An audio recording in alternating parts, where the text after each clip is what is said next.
JPS Techno Courses Medical Coding, SAP FICO, SAP ABAP, SAP Security. For contact. ఇప్పుడు మీ ఛానళ్ళల్లో headlines స్క్రోలింగ్లో illegal betting యాప్స్లో నాకు పిలిచారని scrolling నడుస్తుంటుంది, headlines నడుస్తుంటుంది నాకు తెలుసు. కానీ ఫస్ట్ దాన్ని గేమింగ్ యాప్స్ క్లారిఫికేషన్ గురించి విజయ్ దేవరకొండని పిలిచారు అని ఫస్ట్ ఆ హెడ్లైన్ మీరు నా గురించి మార్చాలి. ఎందుకంటే బెట్టింగ్ యాప్స్ ఇన్వెస్టిగేషన్ తప్పకుండా నడుస్తుంది. కానీ మనని పిలిచింది వాళ్ళకు కూడా తెలియదు మన పేరు ఎందుకు వచ్చిందో. బట్ మన పేరు వచ్చినందుకు వాళ్ళు వెరిఫికేషన్ చేసుకొని వాళ్ళు డెలిజెన్స్ తీసుకోవాలి.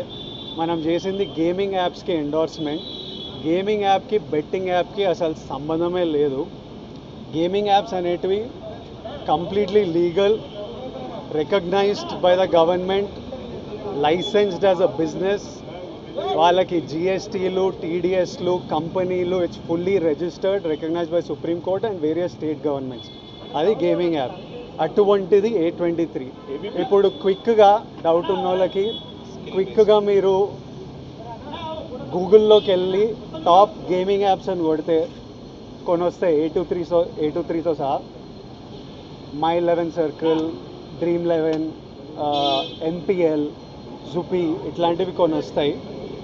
ఇవన్నీ రిజిస్టర్డ్ గేమింగ్ యాప్స్. ఇవన్నీ మన ఇండియన్ క్రికెట్ టీమ్కి స్పాన్సర్, మన ఇండియన్ ఒలింపిక్స్ టీమ్కి స్పాన్సర్, మన ఇండియా విమెన్స్ క్రికెట్ టీమ్కి స్పాన్సర్, ఐపీఎల్కి, ఎన్పిఎల్ ఒకదానికి అఫీషియల్ స్పాన్సర్, వేరియస్ కబడ్డీ లీగ్కి, వాలీబాల్ లీగ్కి అన్నిటికీ వీళ్ళు స్పాన్సర్ చేస్తారు. ఎందుకంటే these are completely legal entities.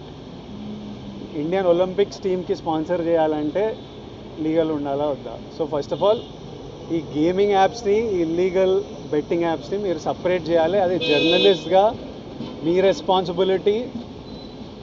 నా మీద మీకు ఆ రెస్పాన్సిబిలిటీ ఉండాలని కోరుకున్నా. కానీ మన పేరు వచ్చింది కాబట్టి కొన్ని క్లారిఫికేషన్స్ అడిగారు. ఆ clarification account details, transaction details ఏంటి, ఆ కంపెనీ అవన్నీ పంపించేసినాము. ఇంతటితో సమాప్తం.